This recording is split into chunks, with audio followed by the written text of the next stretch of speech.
Hi, I'm Katie, and this is episode 83 of Ornamentations. I have some wonderful things to share with you today. I have some finishes, I have a new start, and I want to guess what I started from what I showed you last time. It is from one of those. And then we'll also be taking a look at my big whip. I do have progress on that to share.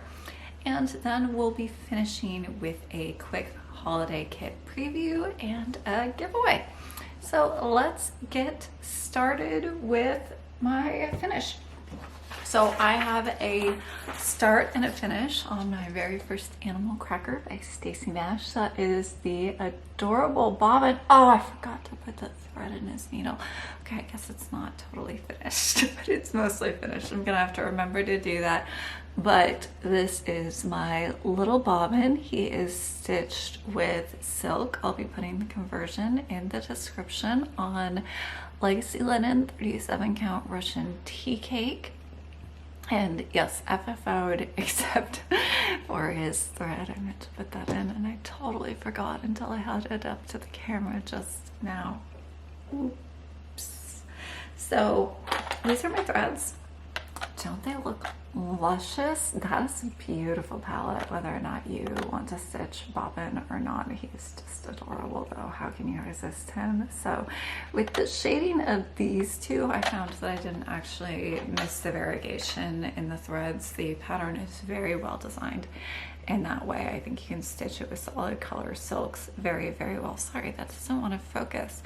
And I chose Russian tea cake to stitch Bobin on because it really, oh man, this thing really wants my face. Give us the mouse, please, camera. Because I had a fabulous tiny little remnant of Russian tea cake that I could use, and it gives me kind of a weird degree of satisfaction to use very odd small tiny bits of linen that I keep in my stash and actually turn them into something useful, like a fabulous finish of a very adorable, finally focus, thank you camera, of an adorable little mouse. And I wanted to show you, so I've told you before that my brother's childhood nickname was Mouse. My mom and I found one of his old drawings and I made a copy of it to show you just because. Yeah, so this is like the more sophisticated version of my brother's childhood artwork. Squeaky, how cute is that? So yes, this is why I love little stitched mice of any kind, as long as they don't look too realistic. And it's kind of funny, my mom and I have this obsessive love for like cutesy little mice, but scream like wild things when faced with actual rodents. Contain multitudes, I guess. I'm not truly consistent, whatever.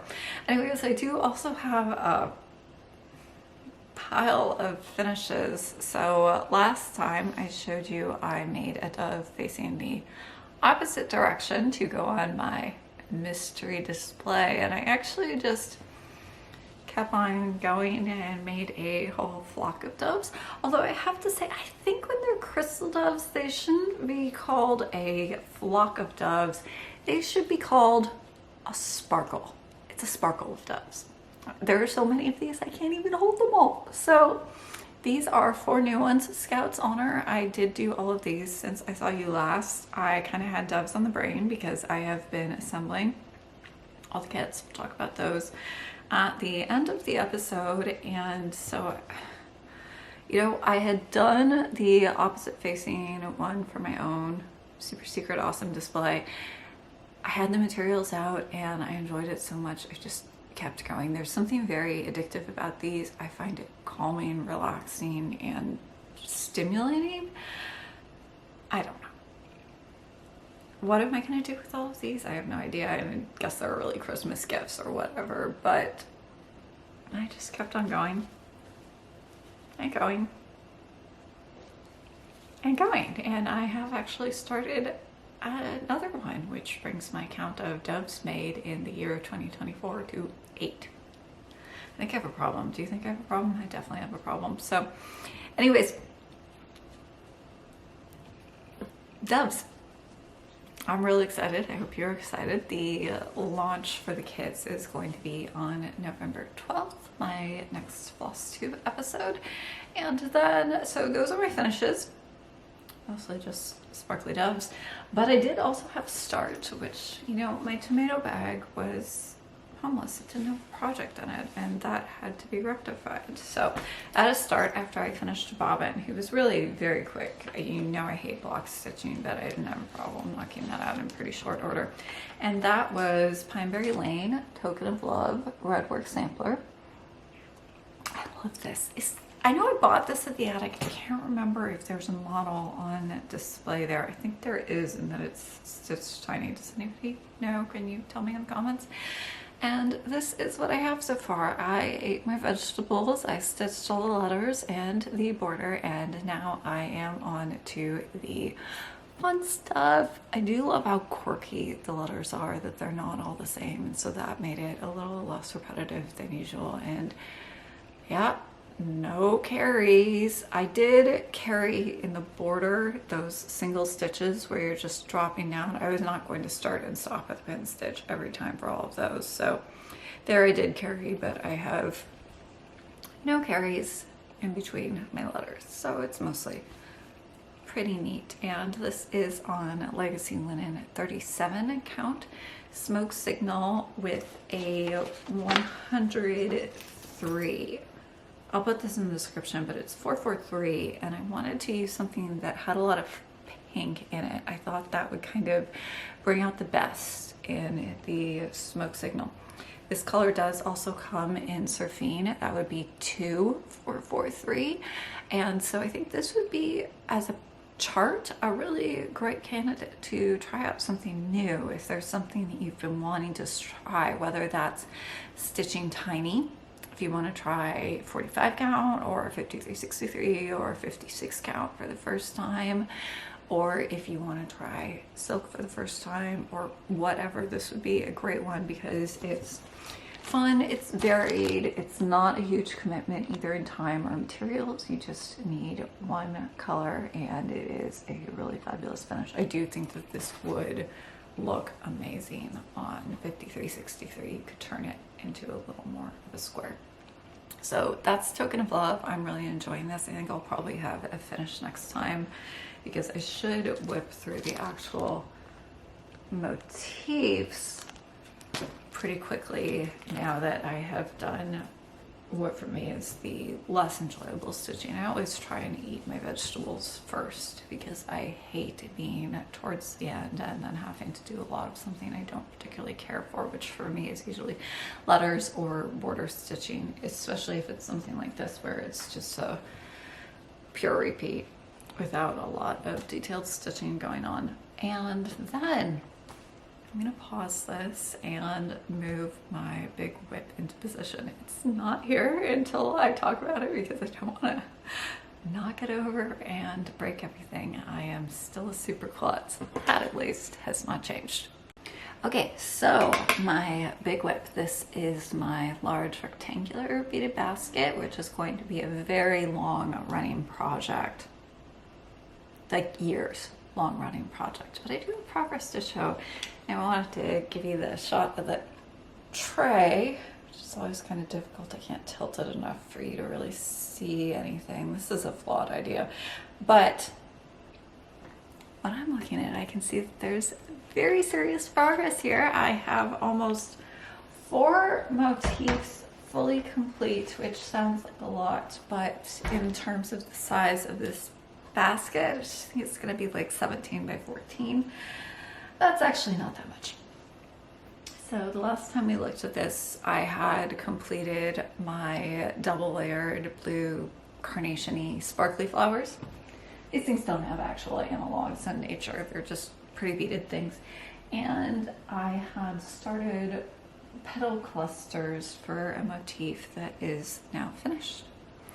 So these are blue cupped flowers, and they're against some quite large and annoyingly detailed leaves. They look fabulous once you've curved them, curled them around, and arranged everything, but you're sitting there beading those large stretches with beads that are way too small for those gigantic shapes. You're just sitting there going, I have made very, very, very bad life decisions.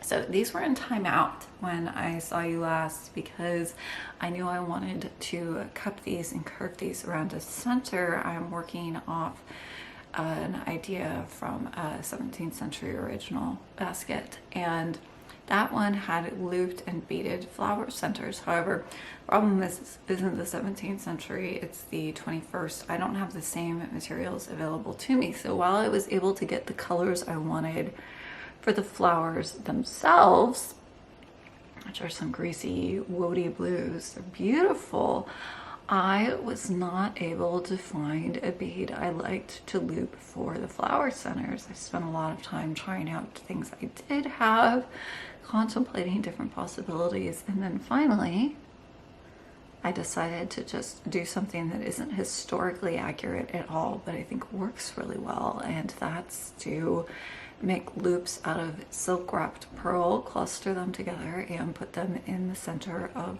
the flower. They're not beads. You don't generally see mixed media on 17th century beaded baskets, but hey, this is the year 2024. You gotta work with what works. And I think these are beautiful. They're very dimensional because the petals and leaves have been so aggressively shaped. Again, that's not something that's hugely common in 17th century examples because it's such a waste of beads. These materials would have been fantastically expensive at that time.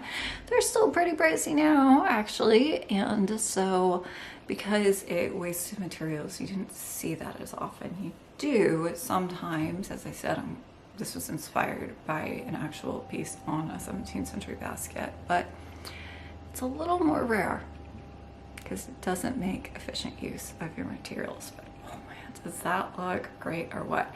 So this is made up of 5 leaves and 4 flowers, each with a clustered silk wrapped pearl center. And now I am on to my 5th motif, which we're finally going to bring in a new color that isn't green or blue on this piece, and that's going to be beaded daffodils. I've started some bead testing and I hope to have some progress to show you next time. Those should be pretty cool. If they look anything like the vision I have in my head, I am going to be trying out a different beading technique that I don't normally use because I hate it, called right angle weave. You do see it on 17th century baskets. I usually stick to peyote stitch because I hate right angle weave with a fiery passion, but I've decided to do it here and I hope that I won't eternally regret that decision.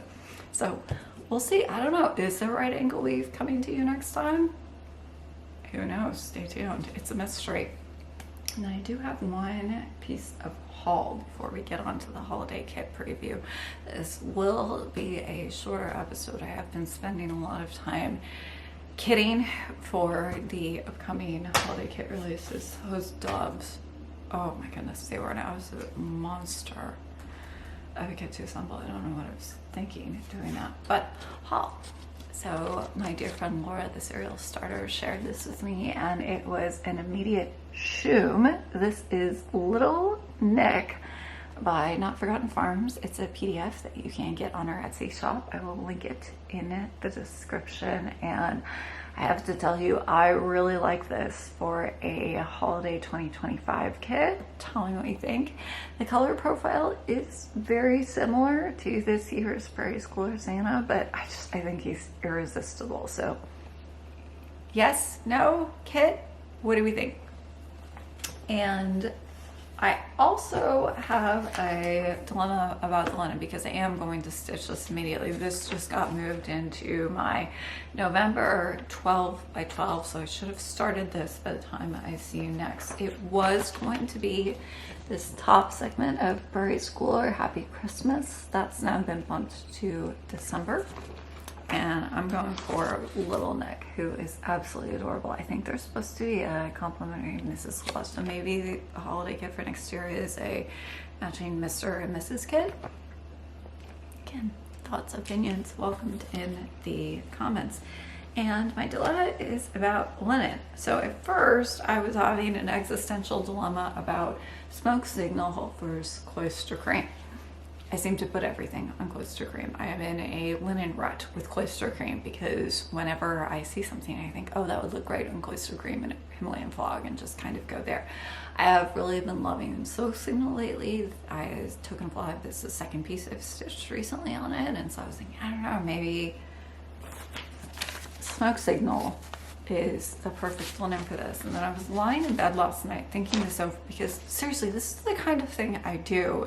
Think about which linen when I'm trying to get to sleep at night. And I had a wild card thought. Wild honey.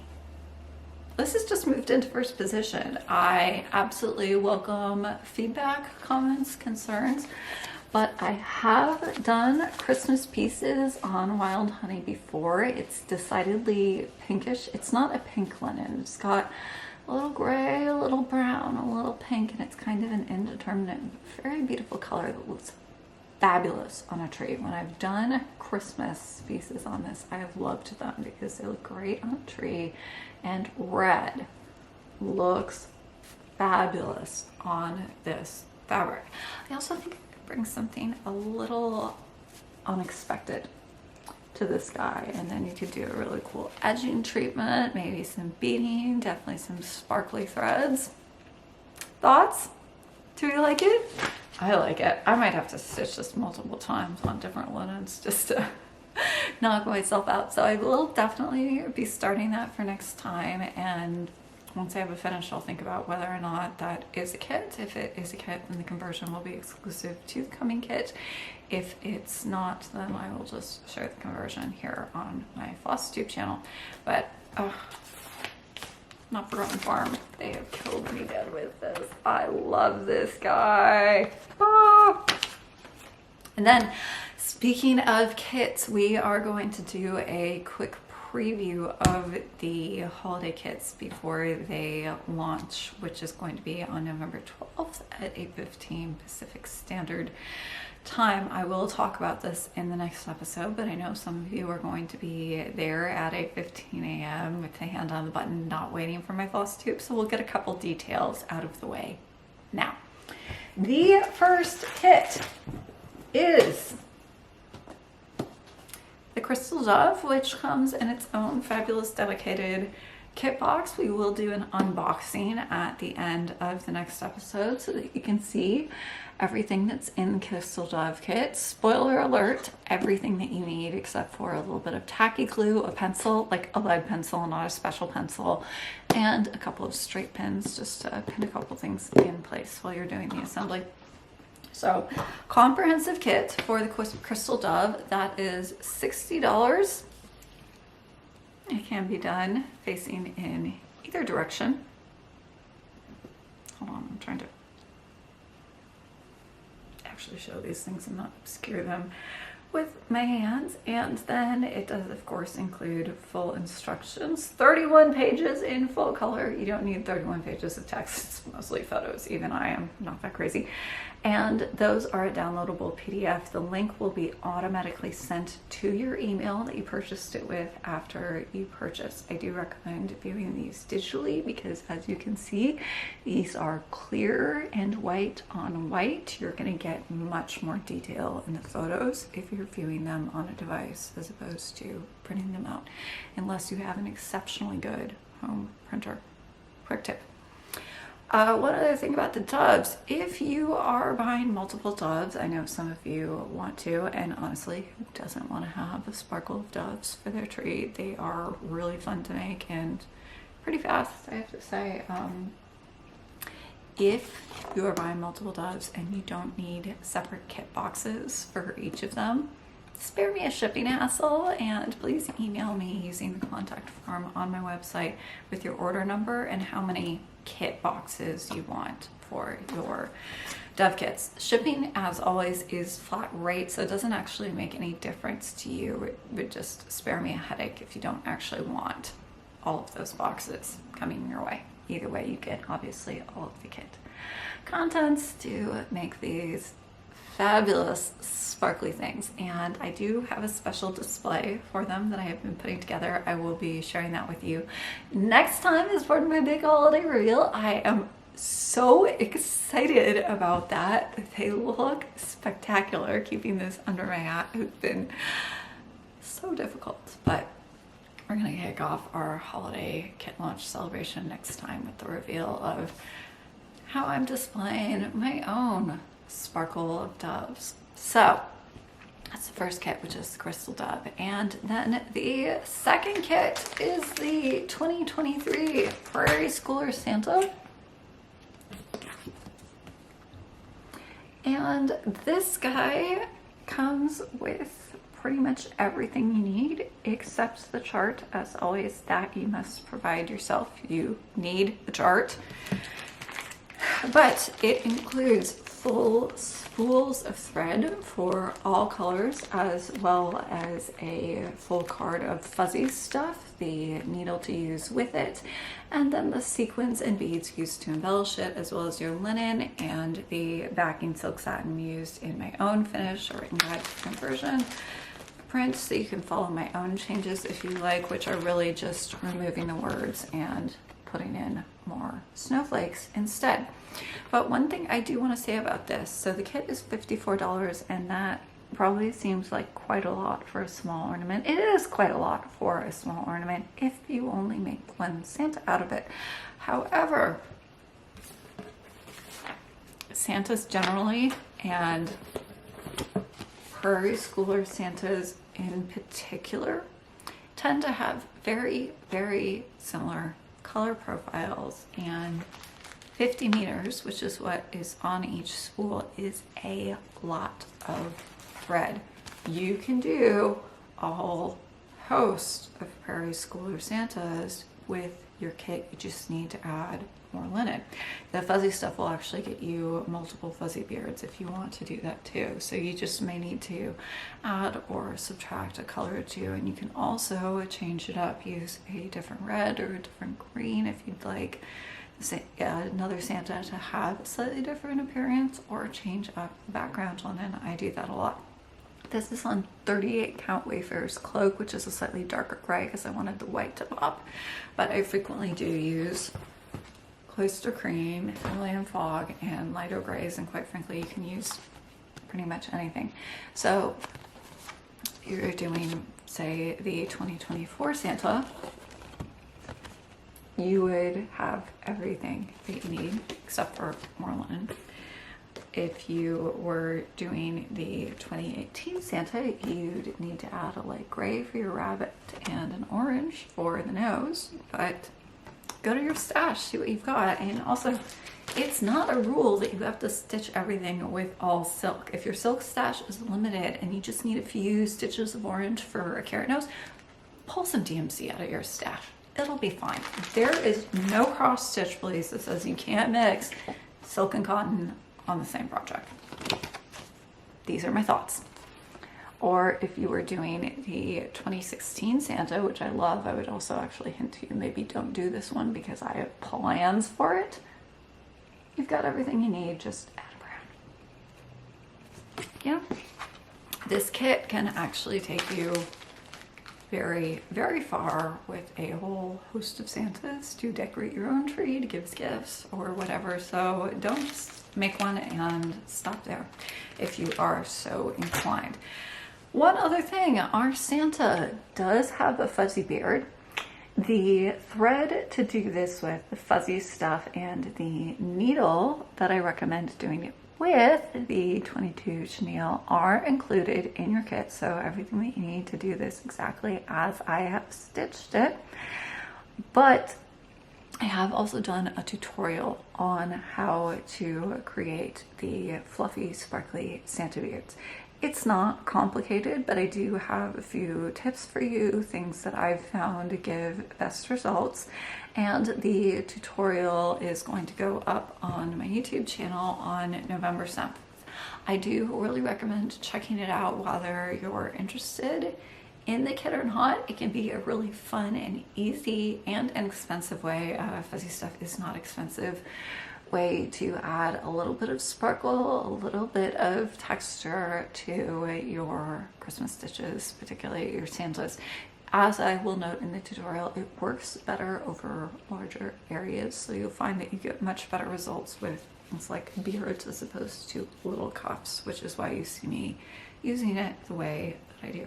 So tutorial will be going up before the next episode, and that is for everybody. I hope you make really good use of it and fluff up your Santas. I love, love, love, love doing this. Just adds a little something, because I love cross stitch, but one of the virtues as well as the drawbacks of cross stitch is that it has fully uniform texture because you're using the same stitch. And I do like to change that up by adding embellishments like sequins or fuzzy beards or using some extra stitches. I think that can be a fun way to vary the look if you're so inclined. You don't have to be, but the tutorial will go up on the 7th. For those of you who are interested in checking it out and seeing what it takes.